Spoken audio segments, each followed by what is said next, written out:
that I think the number one habit that keeps people poor is not knowing where their money's going. A lot of times people have, subscriptions set up that they're not even aware of. They don't remember. They set up Netflix and they set up Hulu and all of these things, and it's just coming out every month. And for some reason at the end of the month, I don't have any money. What happened to that money? So you got to start there. If you know what's happening with your money, then you can say, okay, am I overspending in a certain area? Can I change that? Can I move that money into something that would benefit? Can I pay off debt? Can I put that into an investment that can grow for me? But yeah, you've got to know where your money is going. So being aware. If you're not aware of what's going on, right? Obviously you can't control it because you're not aware. You don't even know what's going on. And it's pretty common in marriages for one of the two to be in charge of finances. And so one of the two knows what's going on, but the other one doesn't. So it's a good habit to get into,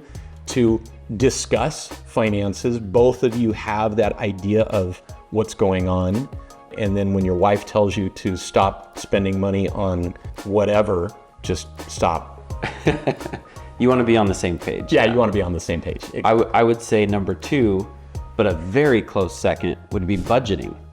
I know a lot of people, at least that I've talked to, man, I want to be to the point where I don't even have to think about money and worry about it. Yeah. And the funny thing there is that rich people, wealthy people, know more about their money than poor people do. And the poor people are like, I just don't want to think about my money or worry about it. And wealthy people are like, I can tell you down to the dime where everything is, where my money's going, how much is coming in. That ought to tell you something, right? So if you want to be in that mentality, you have to know, you have to budget your money. Even if you're making millions of dollars every year, you still have to and should live by a budget. Wealthy people, part of the reason that they are wealthy is that they have this 80-20 rule, at least that's what we call it, where they live off of at least 80% or less of their income. They always take 10% of their income and pay it out to a charity, whether it's a nonprofit, the church, whatever, and 10% is paid to themselves. And that might sound weird. What do you mean pay myself? Right. But that is for your future self. You're investing either in yourself. That's not to spend money on some game or clothes or something. That is for the future. Yeah, absolutely. I just want to clarify that. Yeah, for the future. So setting that aside. And when I say 80-20, 10% to charity, 10% to your future, that's like the bare minimum. Right. If you can do more than that, you will be that much further ahead. So, but at least 80-20. And again, the problem that I think a lot of people face is they say, well, I'd love to do 80-20, but I'm spending 110 of my paycheck. So I'm going into debt every month. So again, that comes down to that discipline and the sacrifice. Nobody likes the budget word. Nobody likes the sacrifice word. But what do you want more? Do you want to, there's a good phrase that I heard the other day, getting into debt is hard.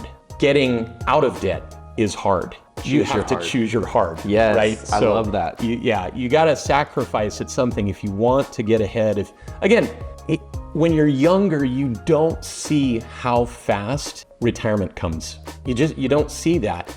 And so the wise young person, and when I say young person, that's those of you in your 20s and 30s and even in your 40s. The young person out there should look at those who are 50, 60, 70 years old and find those who are comfortable in their retirement, which you'll note is a very small percentage. Statistically, it's about 5% are comfortably retired.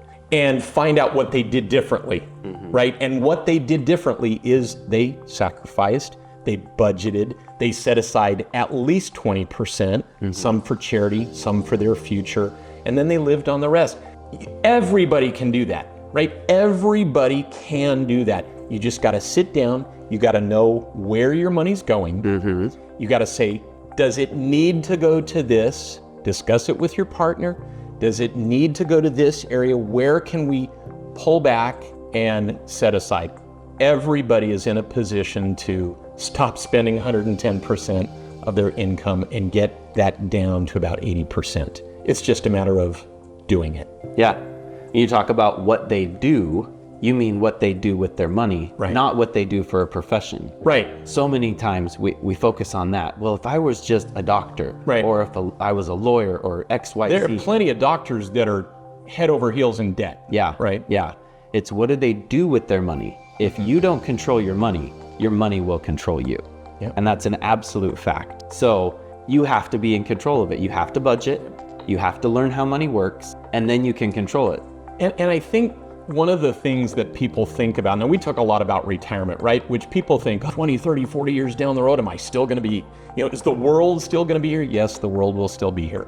But we have a plan where people can get ahead. They can get to a point where they actually have a full-time residual income. That's, again, money that comes in month after month for the work, for that foundation that they set up. You can be there in a year. 2 years. So think about that kind of a time frame, and if you could be there, if you could make $60,000 a year automatically coming in every year, would that be worth setting aside a little bit of time each week, scrimping and saving if you need to be able to get there? That's an answer that you have to make, right?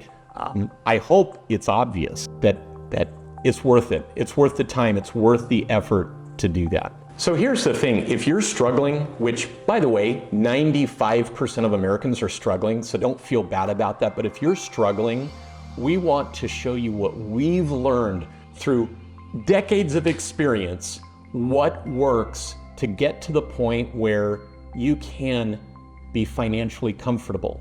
It's not comfortable right now, right? You're struggling. So if you want to change that, we will show you exactly what you need to do, and you can follow our simple steps to do that. Just click on the link below, watch that 4-minute intro video. And if you take the time to watch that 4-minute video, download our retirement income calculator. I promise that you will gain a perspective on where you are right now, but more importantly, you will learn exactly what you need to do to get to where you want to be. What is it going to take in terms of time, effort, and money? And again, I think you'll be surprised how quickly you can get there. I know that if you follow these steps that we're teaching, you're gonna gain that inner peace about, again, where you are and where you're going. And that is more valuable than all the money in the world. And you're gonna have a better outlook on life. You're gonna be happier because you're gonna be in control. There's no better feeling than being in control instead of being controlled. We don't want that for you. I can tell you that where you're at right now, I've been there. And for those of you that are struggling financially, being in control is what's going to make all the difference in the world. And that's what we want to help you with.